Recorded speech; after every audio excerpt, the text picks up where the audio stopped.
आप सभी को बहुत बहुत नमस्कार। आज है 29 जनवरी और 29 जनवरी साल 2026 के हरियाणा करंट अफेयर इस वीडियो में हम पढ़ने वाले हैं। आइए प्यारे बच्चों, आज के इस वैल्यूबल से सेशन की करते हैं शुरुआत हम लोग और सिखाते हैं आप लोगों को बहुत ही इंपॉर्टेंट और वैल्यूबल सा डेटा। मेरे प्यारे बच्चों, सेशन के अंदर हम आगे बढ़ें तो उससे पहले मैं आपको बता देना चाहता हूँ कि अगर आप लोग HPSC SCS की तैयारी कर रहे हैं तो स्टार IQ एप्लीकेशन पे जाइए और वहाँ पे आपको आधारशिला बैच मिलेगा। आप उस पर्टिकुलर बैच से एक्सेस कर सकते हैं अपने वैल्यूबल कंटेंट लाइक हिस्ट्री है, ज्योग्राफी है, current affair, science, polity, economics, Haryana GK and national GK और करंट अफेयर्स भी। अगर आप सीईटी मेंस की तैयारी कर रहे हैं तो आप लोग द्रोणाचार्य बैच के लिए जा सकते हैं। बहुत ही इंपॉर्टेंट और वैल्यूबल कंटेंट आपको इस पर्टिकुलर बैच में भी मिल जाएगा। मेरे प्यारे बच्चों, 35वीं सब junior national kho kho championship 2026 का आयोजन किस स्थान पर किया जा रहा है? तो 35वीं सब junior national kho kho championship का आयोजन हरियाणा के कुरुक्षेत्र डिस्ट्रिक्ट में किया जा रहा है, यानी कि ऑप्शन नंबर थर्ड वाला इसका ठीक रहेगा हमारा। 35वां संस्करण है इसका। थीम पार्क कुरुक्षेत्र के अंदर होगा। ये 31 जनवरी से 4 फरवरी तक 5 दिन की होगी ये। और इसमें इससे पहले साल 2012 में गुरुग्राम में ये चैंपियनशिप हुई थी। इसमें 24 राज्यों के लगभग 1500 खिलाड़ी हिस्सा लेंगे। अंडर 14 के लड़के और लड़कियों के लिए ये चैंपियनशिप है। इसका उद्घाटन केंद्रीय ऊर्जा मंत्री मनोहर लाल खट्टर करेंगे। विशिष्ट अतिथि हरियाणा के मुख्यमंत्री और खेल मंत्री गौरव गौतम और बाकी कैबिनेट मंत्री होंगे। हरियाणा स्पोर्ट्स खो खो एसोसिएशन के अध्यक्ष कौन है? जवाहर यादव है। अभी हाल ही में कुरुक्षेत्र में एक और इम्पोर्टेंट उत्सव हुआ था जिसको गीता उत्सव कहते हैं हम लोग।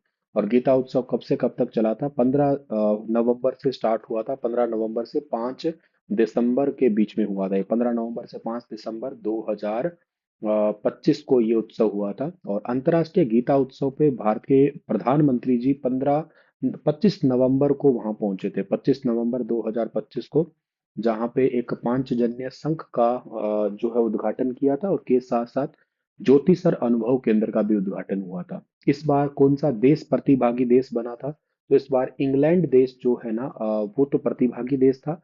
और राज्य में कौन सा राज्य था? MP राज्य था।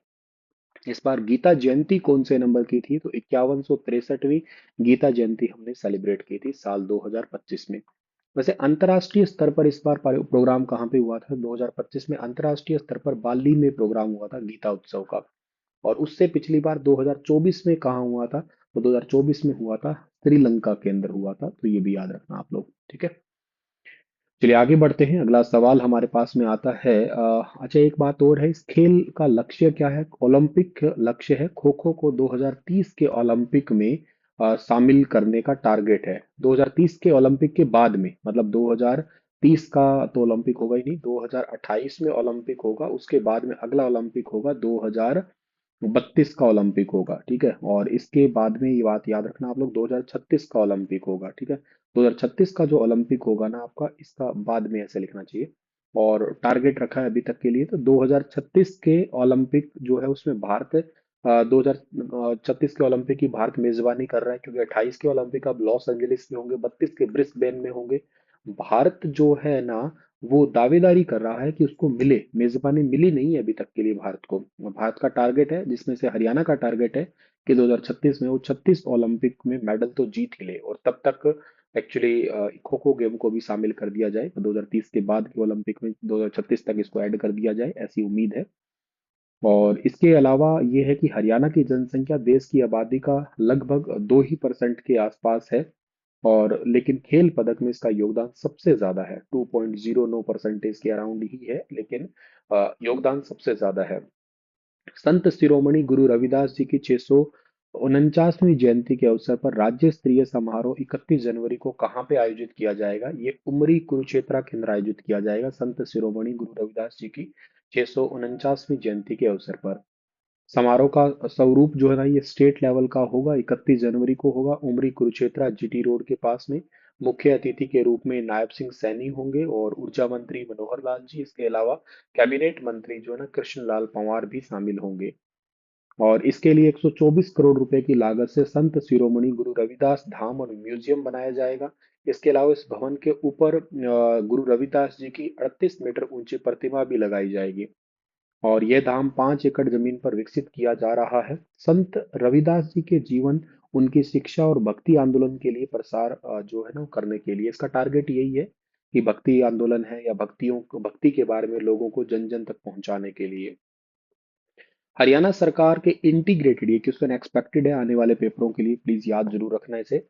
हरियाणा सरकार के इंटीग्रेटेड हेल्थ ऑनलाइन पोर्टल के पहले चरण में किन किन स्वास्थ्य पेशेवरों को शामिल किया गया है? तो इसका ठीक आंसर रहेगा मेडिकल, डेंटल, फार्मेसी, आयुष और होम्योपैथी। एक्चुअली ना अभी हाल ही में हरियाणा के मुख्यमंत्री जी ने, डिपार्टमेंट है स्वास्थ्य एवं परिवार कल्याण डिपार्टमेंट है, उनकी तरफ से पेपरलेस और पारदर्शी बनाने के लिए स्वास्थ्य पेशेवर डॉक्टर नर्स के लिए रजिस्ट्रेशन और प्रशासनिक प्रक्रियाओं के लिए एक पोर्टल लॉन्च किया है। इंटीग्रेटेड पोर्टल लॉन्च किया है, एक्चुअली आप इसको कह सकते हो। स्वास्थ्य परिषदों को एक मंच पे लाने वाला हरियाणा देश का पहला राज्य बन गया है। मुख्यमंत्री जी ने अभी हाल ही में centralised portal for Haryana council, ये ध्यान रखना, इसका डायरेक्ट क्वेश्चन एग्जाम में बन सकता है, centralised portal for Haryana council का लोकार्पण किया है। इसमें इंटीग्रेटेड डिजिटल प्लेटफॉर्म से कई स्वास्थ्य परिषदें एक ही सिस्टम से कनेक्ट हो जाएंगी। मेडिकल है, डेंटल है, फार्मेसी है, आयुष है, होम्योपैथी है, ये सब ऑनलाइन रजिस्ट्रेशन इनके स्टार्ट हो चुके हैं।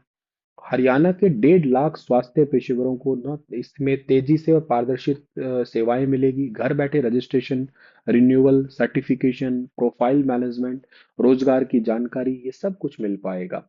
वेरी इंपॉर्टेंट है, ऐसा करने वाला हरियाणा राज्य पहला ही राज्य है। तो मतलब डिजिटल प्रमाण पत्र, एजेंसी, एनओसी, गुड, इसके अलावा जो स्टैंडिंग सर्टिफिकेशन है, पंजीकरण प्रमाण पत्र सीधे ईमेल पे मिल जाएंगे। डिजी लॉकर एकीकरण है, पोर्टल की सारी डॉक्यूमेंट डिजी लॉकर से कनेक्ट हो जाएंगे। इसके अलावा एआई सक्षम है, भविष्य में आर्टिफिशियल इंटेलिजेंस और चैटबॉट से भी लेस कर दिया जाएगा इसको। मोबाइल एप्लीकेशन भी इसकी आने वाले टाइम में लॉन्च कर दी जाएगी। मोबाइल एप्लीकेशन का मतलब होता है इसको बहुत ज्यादा फ्रिक्वेंटली यूज करते हैं, वो ऐप में होता है।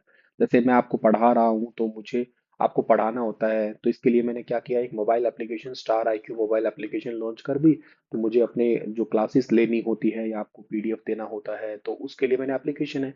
जो चीज ऐसे ज्यादा फ्रिक्वेंट ना हो लेकिन यूज आती हो, तो उसके लिए फिर वेबसाइट होती है, फिर वेबसाइट पोर्टल है। अब ये इनिशियली वेबसाइट पोर्टल लॉन्च कर दिया है इसका, इन फ्यूचर के लिए इसकी एप्लीकेशन भी लॉन्च कर दिया जाएगा। पंजाब यूनिवर्सिटी चंडीगढ़ के द्वारा पहला स्पोर्ट्स एक्सीलेंस अवार्ड किस हरियाणा की युवा क्रिकेटर को दिया गया है? तो पंजाब यूनिवर्सिटी की तरफ से चंडीगढ़, पंजाब यूनिवर्सिटी चंडीगढ़ की तरफ से पहला स्पोर्ट्स एक्सीलेंस अवार्ड दिया गया है अदिति शोराण को। थर्ड वाला ऑप्शन सही रहेगा। यह सम्मान प्राप्त करने वाली पहली स्कूली छात्रा या खिलाड़ी है। पीयू ने स्कूल के लेवल पे खेल प्रतिभाओं को मेंटोर करने के लिए नई पहल की शुरुआत की है। सम्मान देने वाली पीयू की कुलपति है प्रोफेसर रेणु विग के द्वारा गणतंत्र दिवस के ऊपर सम्मानित किया गया है। चंडीगढ़ प्रशासन के द्वारा स्टेट अवार्ड मिला है, बाकी और भी सम्मान दिए जाते हैं वैसे। रोहतक की एमडीयू के कुलपति के द्वारा स्पोर्ट्स एक्सेलेंस अवार्ड भी इनको मिल चुका है। हरियाणा सरकार के द्वारा सोनीपत में गणतंत्र दिवस पे भी सम्मानित किया जा चुका है इनको। इनका नाम है अदिति, ये गांव दुबेटा सोनीपत की है। क्रिकेटर है, ऑलराउंडर है ये, और यूटी क्रिकेट एसोसिएशन चंडीगढ़ की ओर से खेलती है। चंडीगढ़ के सेक्टर 16 स्थित क्रिकेट एकेडमी में लड़कों के साथ ट्रेनिंग लेने वाली पहली महिला क्रिकेटर है ये। 127.87 करोड़ की शहरी इंफ्रास्ट्रक्चर परियोजनाओं को मंजूरी किसकी अध्यक्षता में HPWC की बैठक में की गई है? हाई पावर परचेज कमेटी की बैठक हुई थी और उसकी मंजूरी अभी नायब सिंह सैनी जी के द्वारा दी गई है। थर्ड वाला ऑप्शन सही है। इसमें अमृत योजना के तहत पानी की आपूर्ति प्रणाली का विस्तार किया जाएगा फरीदाबाद में। अंबाला नगर निगम में सड़कों की मशीनीकृत एवं मैनुअल सफाई व्यवस्था है। गुरुग्राम में श्री माता शीतला देवी मंदिर परिसर का पुनर्विकास होगा। पारदर्शी प्रक्रियाओं से 8.77 करोड़ की बचत है होने वाली है। 127.87 करोड़ की शहरी इंफ्रास्ट्रक्चर परियोजनाओं को मंजूरी दी गई है हरियाणा के मुख्यमंत्री जी द्वारा भी हाल ही में।